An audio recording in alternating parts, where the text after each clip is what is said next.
Hi, I'm Lynn Morgan, your ordinarily slipper-shod pastor, but today in my working clothes with you at church. Every now and then, someone will ask me, does prayer do any good?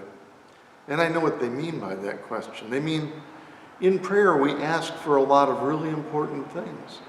We ask for the healing of the world. We ask for help for our friends and neighbors. We ask for the good of Christ's church. We ask for the ones who we know the best and love the most, that they might have the things they need. We ask for our own concerns. And most of the time, we have no evidence that God is acting on our requests.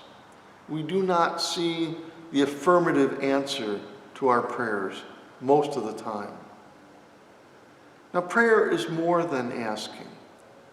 Prayer ultimately is about being in the presence of God and living the whole of our life with the awareness of being in the presence of God.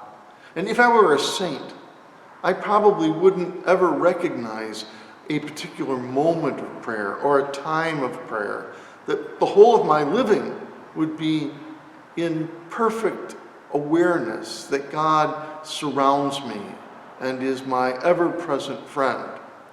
But I'm not a saint, and so prayer is something that punctuates my life, and rather sporadically, and not as well as it ought to. But when I am aware that I'm coming into God's presence, when I make a decision to turn my attention to God and to bring my experience before God, I enter into prayer through the portal of confession. Because as I come into God's presence, I'm aware of my sinfulness, of my pride, of my failures, of my many imperfections. And so I ask God for forgiveness and for healing and for growth. And I also ask God to make me more patient with my own imperfection and to accept me in the way that God accepts me.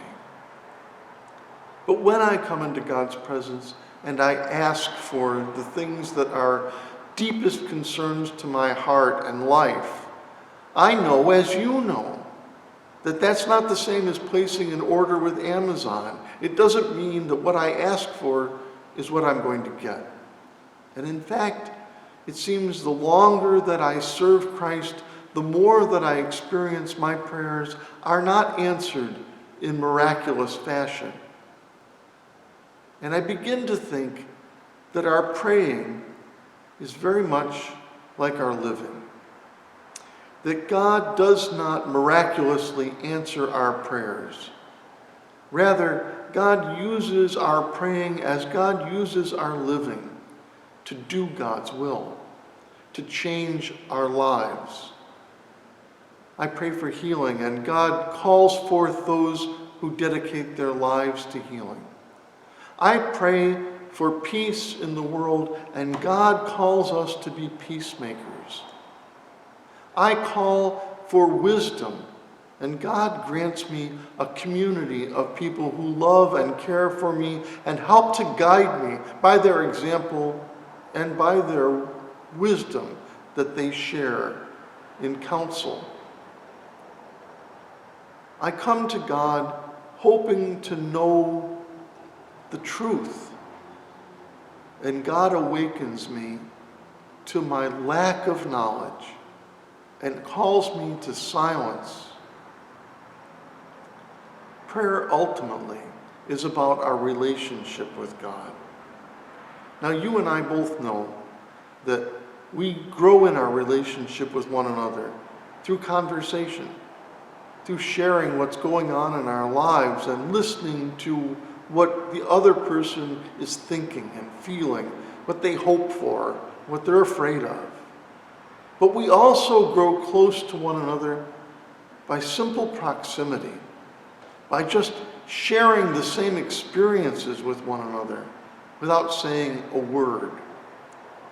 And I think our prayer ultimately leads us to that, to sharing our life with God, sharing long periods of silence, not necessarily just waiting to hear God whisper to us, but just basking in the comfortable presence that our dearest friend walks with us. Prayer doesn't always get answered in the way that we would hope that it would. Prayer, though, often gets answered by shaping our lives so that we might be the answers to prayer for ourselves and for others. God is at work in us, and God wants to be one with us. And so the time that we spend in prayer is never wasted if we end up as better friends of God. So keep on praying, and I'll keep on praying for you.